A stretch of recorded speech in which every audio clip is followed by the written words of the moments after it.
Welcome back, WNST, Towson, Baltimore, and Baltimore Positive. We should probably rename the Wise Conversations here Harford County Positive. We're up in Harford County because we're doing the Crab Cake Tour, and we have promised that we're going to go all over the state. I'm going to be doing that in August. I'm not going to avoid Harford County in August, but I'll come back in September and October. But for the month, we're going to get out. I'm even going to get Don Moeller to zip line with me out in Western Maryland, correct? This is a field trip for me today. Well, I came through the countryside. I came through beautiful Perry Hall, and the next thing I know, I'm in beautiful Harford So here's what Barry Glassman's here, of course, Harford County Executive joins. We're Barrett's on the pike, and we're going to talk about crab cakes and do all that. But I would think it's like sports radio. Like the guys at 105.7 think I listen to them. I'm like, I am too busy making my own pizza to come to your county. Right. And Don's like, I don't really know a whole lot about Harford County, and I'm like, because you were in Baltimore County for 2 decades. You don't cross the streams too much, right? You had enough concerns in Baltimore County. We had a few things going on. Yeah, I think Johnny's pretty busy as his county executive Glassman. They're a little bigger than us, but we're the 7th biggest jurisdiction in the state, around 250,000 people. So we're in that Big 8 metropolitan group of counties, and believe me, we deal with a lot of the same things the big counties do, we're just on a little bit smaller level, but we've got sort of the same challenges to make it through not only what we just came through the pandemic, but going forward. Every year is a challenge. Well, I got green room to you right away. You had a few plants here, including from the Boyle family, and Brooke Boyle's apples not falling far from the political tree here. But Glenn Parrish is over here sort of checking me out. He comes over, introduces himself, searches the green room a little bit. And I said, the first thing I need to know is, if we're in economic development, it took me 15 minutes to get from the other side of 24 over here. I said, it's like South Florida. Like there's activity, there's people are out eating, I was in New York yesterday. Nothing's happening. People aren't moving around. Things are moving around up here right now. I can tell. Yeah, we have been busy all spring. Of course, even through the pandemic. I mean, one of my goals was trying to keep us as open as much as possible. So we never really restricted any more than the state required us. And the county permitting agencies, we kept getting rolling right through our permits and try to keep the local economy moving as much as we could. Our revenue grew by 3% even during the pandemic, and we're booming now in residential construction, commercial, and so we're going to bounce back pretty strong. County executive, you raised that point about your revenues were strong. I think that's been true pretty much across the board in the state, and I think that was counterintuitive to folks. I think at the beginning of the pandemic, certainly many executives, I know council members that I talked to, business leaders, rubbing their hands. They were like, oh my goodness, what's going to happen? But yet you didn't see that downturn that you might have expected. What do you attribute that to when you try to analyze it? Well, I think the pandemic affected certain sectors, service industry, for sales tax, which we don't get. So we live off income tax and property tax. The pandemic did not affect property values. Now we're just coming off of the moratorium on foreclosures and so forth. But our market's been booming. Houses sell within 5 days here in the county. So property tax is held and income tax is held. I mean, whether folks worked at home or not, and if they were unemployed through the federal benefits, through the First CARES Act, the supplemental $300 a week, we saw our income tax even hold steady. So we didn't lose those two major pieces of revenue. And, I even cut back a little bit last March. We had our budget drafted, ready to go, the March before, I mean. And so we cut back in anticipation that maybe we were going to see a drop-off. But thank goodness we didn't. So, I mean, it's all for the better for most of the counties in the state. It's interesting. You mentioned the real estate market up here in Harford County, and of course one of our sponsors at Baltimore County is Moeller and Gary Realtors, and my son Jeff Moeller, and he one of his recent stories, which speaks exactly to what you said, one of your communities up here did not allow part of their covenants for sale signs on the front yard. You had to put them in the front window. So he was up and he was meeting with the owner, getting ready to put their house on sale, and he was literally putting the for sale sign in the front window. And as he's doing that, a car sort of backs up and stops, comes up and knocks and says, Yeah. "Is this house for sale?" He says, "Well, it's about to be." He sold the house before he could get the sign in I the window in believe it. Harford County. People are telling me that they're paying 20 to 30,000 above ask, and so I've been around long enough, like you have, Don. I don't want to date you, but it worries. I date myself. Yeah, it worries when we see the market that hot because I've been on the other end during the recession when the bottom falls Right. out, and so I never get too excited because I know it's not going to last. It's all forever. temporary, right? I mean, that's the Yeah. condition of all of this. Yeah. I think what Jeff would say. I've asked him again. You and I are so much alike in that sense. I've asked him that question. He said, "Well, why you always worry about it?" He said, "This is a little different than '08. And in '08, everything was built on sand. It was all these no doc loans. It was Right. people being, oh yeah, you can do it. No money. Everybody's down. got 20% up Interest right now. only. In order to get this rate, you got 20%. They're paying more, but the loans are solid. Right. So that's a little bit different. County executive, how would you describe? It's funny. You and Nestor started chatting about Harford County, and I was thinking. I was only half joking when I said I drove here from Catonsville and came out 95 and came up through beautiful Kingsville and a nice little country through the Gunpowder and all the way. Oh, you did the country drive. Right through That's the old Blue Bell where Right. we used to go. Right through the back in the day. Right through the country. How do you describe Harford County to folks at this point and where it is? You're talking about it's about.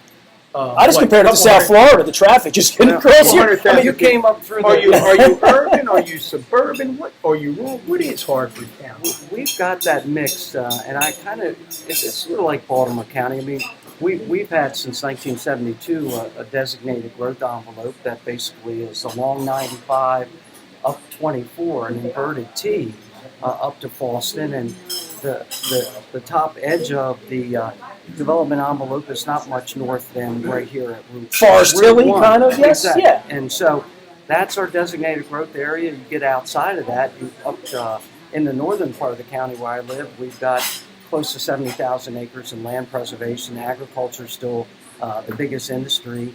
And so we are one of those growing suburban counties that I think through some good land use decisions has made a decision to preserve our agricultural areas and try to preserve those.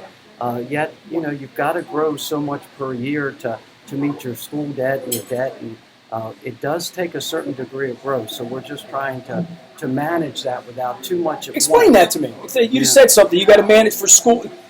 Give me future betting and what people who ran the county before you bet on that things would change in Abingdon, or businesses come in, or you need more industry. So if you think back to the early 1980s, Harford County created this development envelope, this growth area. And the fathers probably back then, the folks on the county council probably zoned too much. I mean, all the residential that you see up and down 24, Was a up farm. to Forest Hill, was all zoned high density residential. So we grew in the 90s. That's when a lot of folks moved out of Baltimore County, Baltimore City, that flight that began to the suburbs. I'm a Dundalk High 82, so I'll date him. Right. 80% of my high school class lives in your county. Right. So they moved up, and That's a great example. yeah, and so we grew too fast. We were building elementary. When I was on the county council 30 years ago, we were building an elementary school every single year, and still had portables to try to balance it. We've learned since that time, and over our last 6 years, we've really learned to finesse that to try to make sure that we project growth to what we can handle with the infrastructure, roads, water and sewer, and schools. So, and we've got it down to, knowing that we need 1,500 to 2,000 units a year in order to help with debt payments, our AAA bond rating, and what we can handle.